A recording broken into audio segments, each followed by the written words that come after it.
As the last echoes of World War II faded, a relentless new chapter began for the Red Army, the systematic mass capture of German soldiers. I remember the pervasive fear, especially among us, the SS. So many of our comrades had perished in the war's final, brutal months, and many more had fallen into Allied hands. We knew what our actions had wrought upon Soviet civilians during the occupation. Desperately, many of us tried to reach the Americans or the British, hoping for a different fate. Some, by sheer luck, succeeded, but the vast majority found themselves caught in the unforgiving Soviet grasp. For years, we had been fed the monstrous lie that communists were beasts, destined to destroy us. Now, we were about to experience their hospitality firsthand. Their objective was stark, not just to detain us, but to forge us into a labor force, to rebuild the devastated Soviet Union. In those terrible places, survival became a brutal lottery, dependent far more on raw luck and sheer physical endurance than on any whisper of humanitarian concern. Through blood and snow, the Soviet wrath was unleashed. After the catastrophe of Kursk for the Wehrmacht, the German retreat began, and from that moment, the Eastern Front became a living nightmare for us. We were fueled by the dark, chilling certainty of what the Soviets would do if they caught us. And when they did, they were indeed brutal. Yet, remarkably, many soldiers, even some units of the Waffen-SS, surrendered to the Soviets, despite their rare mercy for those in black uniforms. I recall a chilling account. When they saw my uniform, they dragged me out of the line of prisoners. They stripped me and beat me with rifle butts, shouting Bobby Yar and Smolensk. I understood why they took us to a camp, but for the SS, there was no trial, just death. Every day they would call out names, and those men never came back. This particular individual was fortunate to survive. Most captured SS members were executed on the spot. Those who were spared either awaited a summary trial or, more often, were sent directly to Soviet labor camps without any judicial process. Few, if any, ever returned. Even during the war, Stalin's orders had initiated this grim process, sending prisoners of war to camps. There was a stark difference in their eyes. Regular Wehrmacht members were considered prisoners of war, while the SS were war criminals. This was especially true for the dreaded Einsatzgruppen and SS officers. In January 1945, the 9th Army of the Wehrmacht found itself trapped near Warsaw. Lieutenant Gerhard Keller still vividly remembers the chaos. We were outgunned, outnumbered, and frozen to the bone. Every day more of my men were killed or disappeared into the snow, taken by the Russians. Surrender was the only option if you didn't want to perish. The treatment of those who surrendered varied wildly, dependent on the captors, the captured, and the brutal mood of the moment. Private Hans Mahler, a survivor, once described his first encounter with the Soviets. They stripped us of everything, watches, boots, anything of value. One of our soldiers who resisted was shot on the spot. There was no time for mercy. The Soviets' humanity towards Germans, after the years of atrocities they had suffered, had vanished long ago. Brutality against the Waffen-SS was a routine occurrence. Our distinctive uniforms and tattoos marked us as ideological soldiers, and Soviet troops were painfully aware of the treatment they would have received had the roles been reversed. Indeed, they had often been in that role, witnessing the devastation left behind wherever the SS had trod. For them, there was no mercy. Major Friedrich Lutz of the 3rd SS Panzer Division Totenkopf was captured near Budapest and, against all odds, survived. We knew what they thought of us, he recounted. Some men tried to discard their uniforms, but it was pointless. The tattoos on our arms betrayed us. Lutz was beaten mercilessly before being marched barefoot through the snow to a prisoner collection point. At least he lived to tell the tale. Not everyone in Hungary was so lucky. Near Debrecen, a little over 200 kilometers east of Budapest, soldiers of the Wehrmacht's 24th Panzer Division were forced to witness mass executions of their own officers. Radio operator Wilhelm Horner, who survived by pure luck and quick thinking, faking death among a pile of corpses, remembers the Soviets' grim reasoning. They considered these actions a cleaning, believing that every officer who commanded in Nazi Germany was complicit in war crimes. Even high-ranking officers were not spared the humiliation of capture. General Maximilian von Wakes, commander of Army Group F, surrendered to the Red Army in early 1945 after his forces were overpowered in Yugoslavia. While von Wakes was spared immediate execution due to his rank and the Soviet intention to interrogate him, he endured months of harsh conditions before being handed over to Western authorities. But for others, those not protected by high rank, capture was merely the beginning of their ordeal. They were forced to march for tens of miles towards the nearest railway stations, to be crammed into transport trains for the camps. Food and water rations were minimal, though still better than what we had inflicted upon them earlier in the war. Those who fell behind or collapsed were shot on sight. Among them was a medic, Karl Schaefer, whose journal today reflects those horrifying moments. For these soldiers, the march was a death's parade. Men fell by the dozens, he wrote, their bodies left behind as markers of our passage. A Soviet officer, observing one such march, commented coldly, "The dead are easier to count." Once again, the tables had turned. Those who survived the march awaited transportation in overcrowded cattle cars, barely able to sit. The stench was almost unbearable. Many who had barely endured the march succumbed here, dying of starvation, disease, or exposure, never seeing the dreaded gulags, their final grim destination. The stench was unbearable, urine, sweat, and death all mingled, recalled Franz Keller, a Wehrmacht soldier on a train to Perm. We tried to keep each other alive, sharing scraps of bread and snow, but it wasn't enough. For these men, the war was over. But in reality, the war still raged, its final, most desperate battle for Berlin about to begin. In the capital, the remaining soldiers had nowhere left to hide. The black sun falls, Berlin's last captives. When the battle for Berlin began, it was clear that only delusional Nazis still clung to any hope of victory. Even Heinrich Himmler himself attempted to negotiate a separate peace with the Allies behind Hitler's back. When the news inevitably leaked, Himmler was declared a traitor. Like Himmler, suicides became common among SS officers in custody. They knew what awaited them if captured. In a building near the Reich Chancellery, SS General Wilhelm Mohnke gathered his men for a last stand. As the Soviets overwhelmed their position, some decided on collective suicide. They sat in a circle, their faces pale but resolved. Some whispered prayers, others just stared at the ground.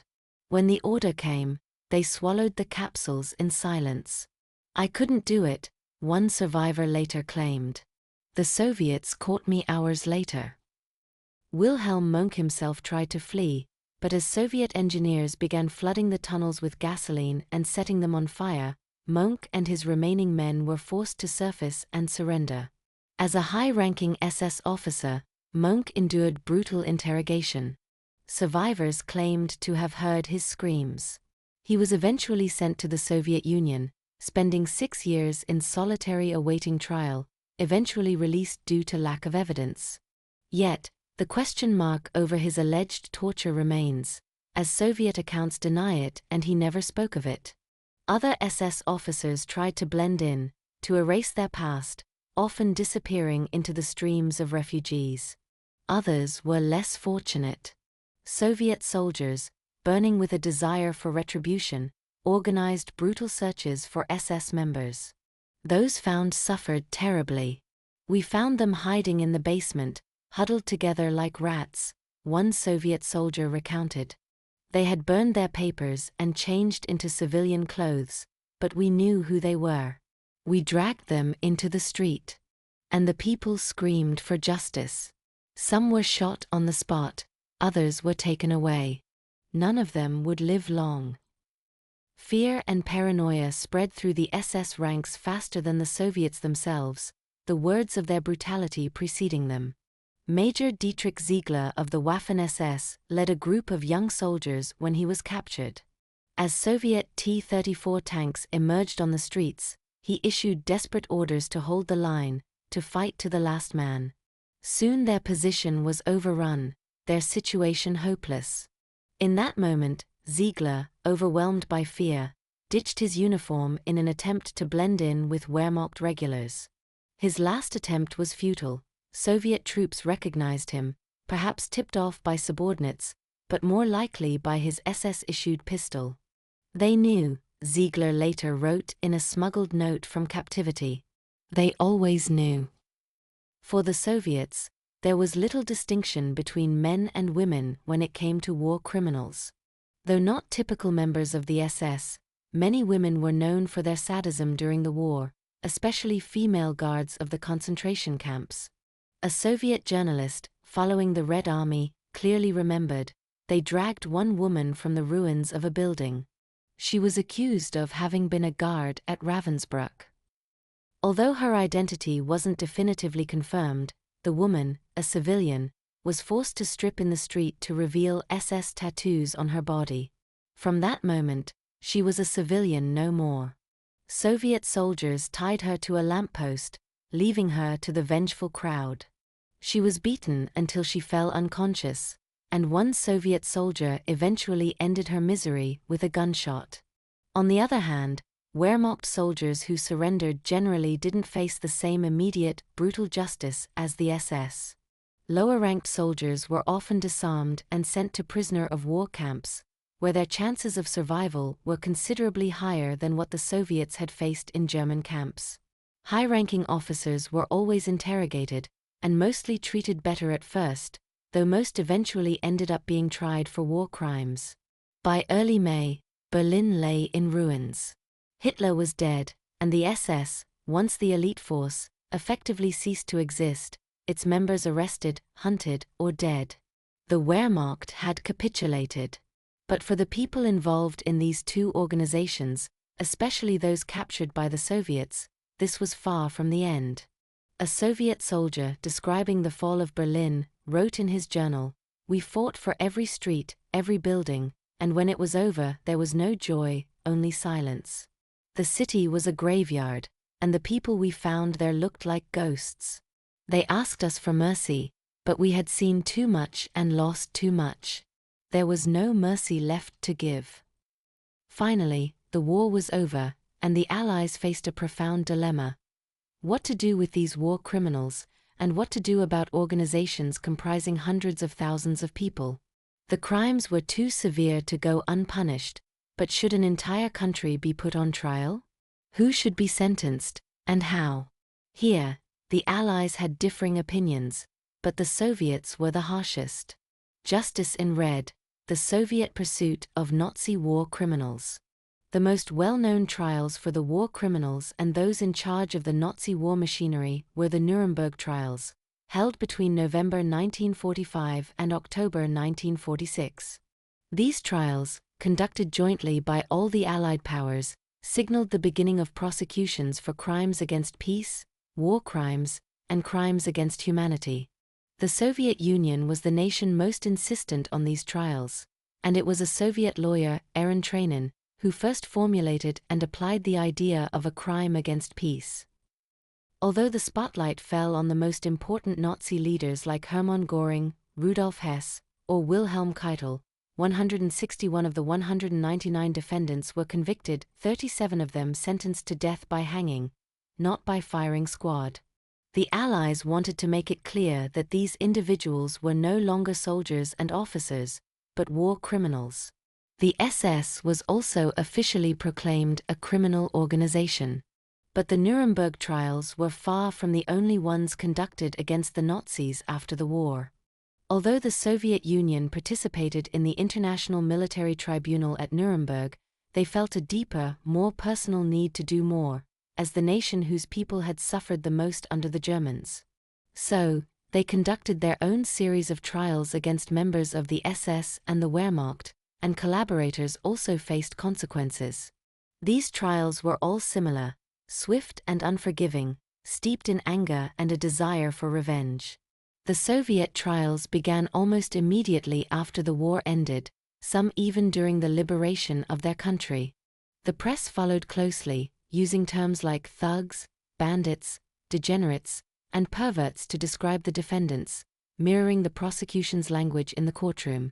One such trial took place in Kiev, specifically for members of the SS Einsatzgruppen.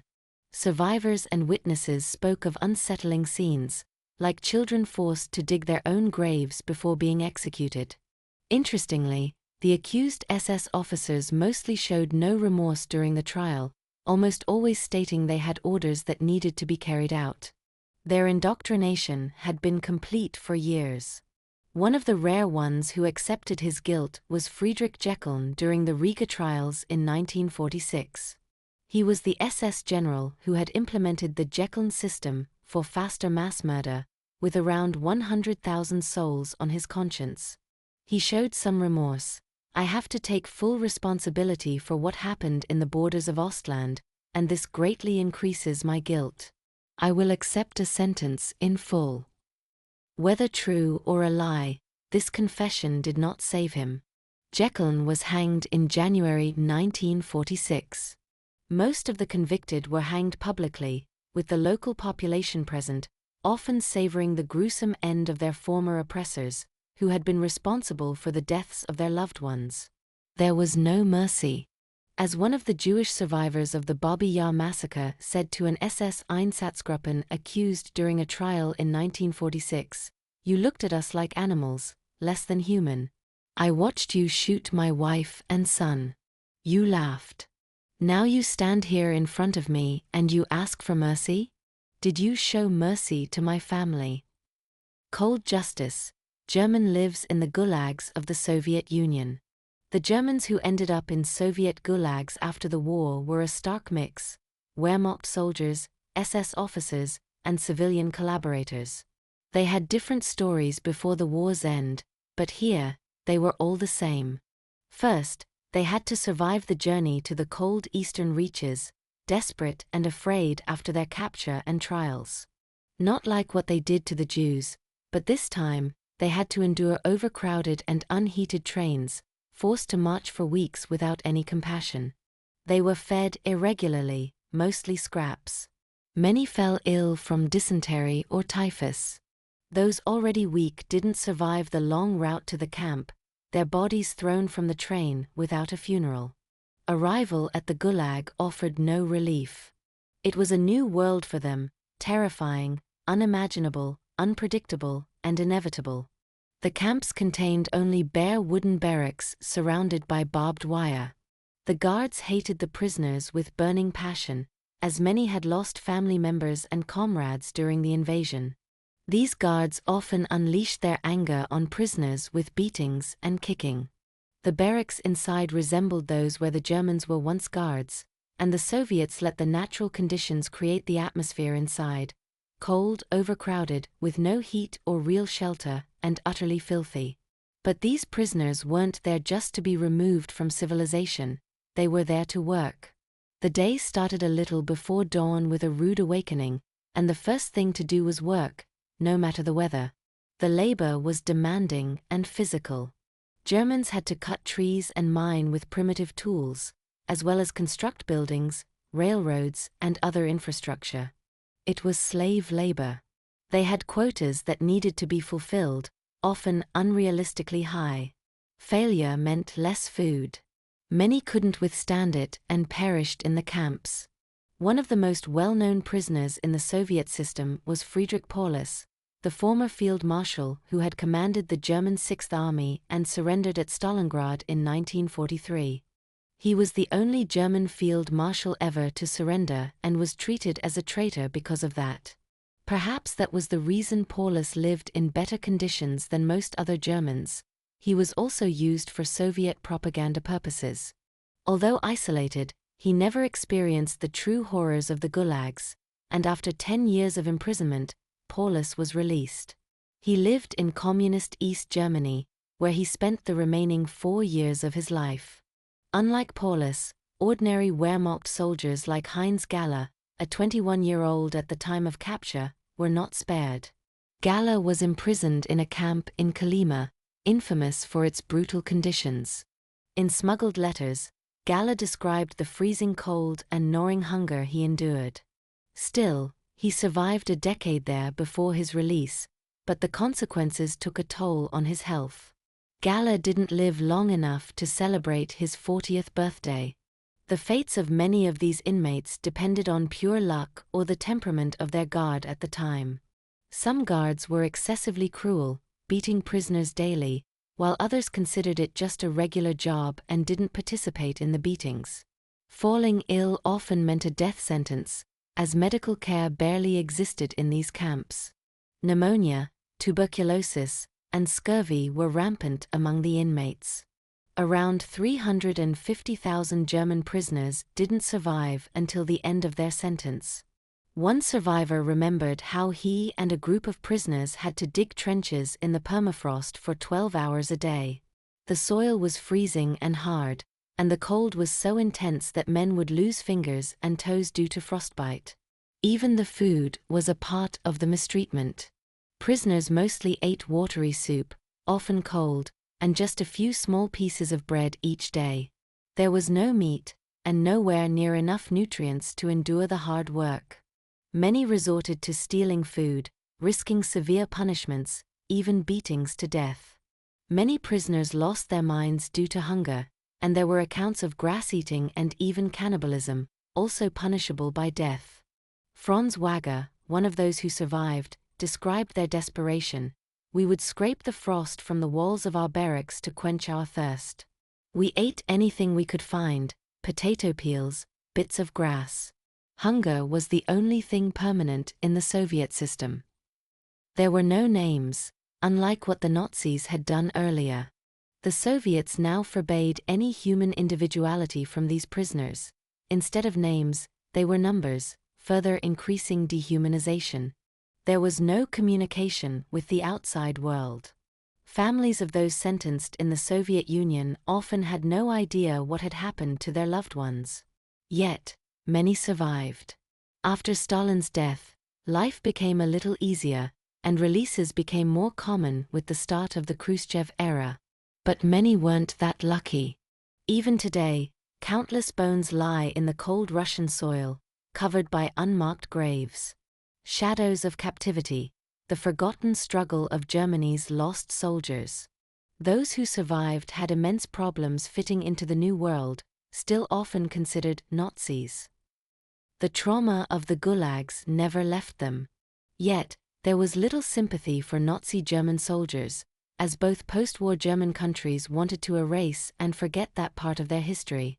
Most of these prisoners of war served some 8 to 9 years in the labor camps and were freed around 1953. The war had been over for years, but they were still fighting a personal front, struggling to find a place in the new world. When Heinrich Schreiber, a former Wehrmacht sergeant, arrived in Munich in 1955, the city was both familiar and utterly alien. He had nothing but a small bundle of belongings wrapped in a faded blanket. "I was not the man who left," he said, "and Munich was not the city I remembered." The division between East and West Germany had solidified, and a shadow hung over former SS members. Many had harbored false hopes of job security as soldiers, but they were now considered an ashamed part of the past, and the military was no longer highly regarded in Germany. They had no clothes, no property, no job, and no work skills. The German authorities often failed to support these returning citizens, sometimes even implying they deserved their fate as war criminals. Hermann Bauer, a former SS officer, felt this new reception firsthand. His wife had remarried, believing him dead due to the lack of news. "I was a stranger in my own home," he lamented. Finding a job was an impossible task, and he was constantly watched by the police. Even other veterans returning from the gulags often looked down on the SS veterans. "They treated us like lepers, not soldiers, but war criminals, no matter if we did anything or not." Those who managed to find jobs often worked as physical laborers in low-paid positions. Schreiber, whose schooling was cut short by the draft, had wanted to be an engineer but became a janitor at a local school. The students would whisper about me, he said. To them, I was just another old soldier who had lost everything. And he was one of the lucky ones. Still, some managed better, especially younger Wehrmacht veterans who took advantage of post-war reconstruction efforts in West Germany. In that reconstruction, they built new lives. Jobs in factories were desirable and better paid, so they built or rebuilt homes. This also positively influenced their view of themselves, as they were no longer destroying but constructing something new. Yet, for every positive story, there were many more dark ones. Most of these men from dark stories had one thing in common: they just couldn't fit in. Although not researched enough at the time, the toll on their mental health was enormous. There were no formal tests or exams, but it was clear they suffered from PTSD. Nightmares of the camps were common, along with memories of those who didn't return. I could hear their voices, Wagner said. They would call out to me in the dark, "Don't leave us behind." Many still carried the guilt of being part of a war machine, of seeing and committing atrocities and horrors. Suicide rates among them were high, and many turned to alcohol to forget. As previously mentioned, Bauer eventually moved to a small village to escape everything. I became a ghost, he said in one of his final interviews. No one wanted to know me, and I didn't want to know anyone. In time, Germany moved on, but they didn't. We were soldiers, prisoners, survivors, Schreiber once wrote in a letter to a friend, but we were also forgotten. They looked at us with disgust, as if we were some kind of remnant of dirt that they must clean up, writes Gottlieb Biedermann in his memoirs. Although they were treated this way, some other facts influenced them even more. Many couldn't believe that some high-ranking Nazi officials who had weaseled their way out of punishment soon returned to key positions in industry and government. Conclusion. After the war, SS and Wehrmacht prisoners of war faced the hardest time in the Soviet Union. Unlike in the West, here it was a desire for revenge and justice that governed their fate. Various destinies caught various people. Just as there were many war criminals who avoided punishment, there were many regular soldiers who had committed no atrocities but faced cruel punishments. It was the end of the war, and the victor chose how justice would be served. Many still state that the punishment fit the crime, and it remains a publicly accepted opinion in Russia. And when they returned, even though they were free of their Soviet captors and had survived their captivity, that captivity still lived on, deep within most of them.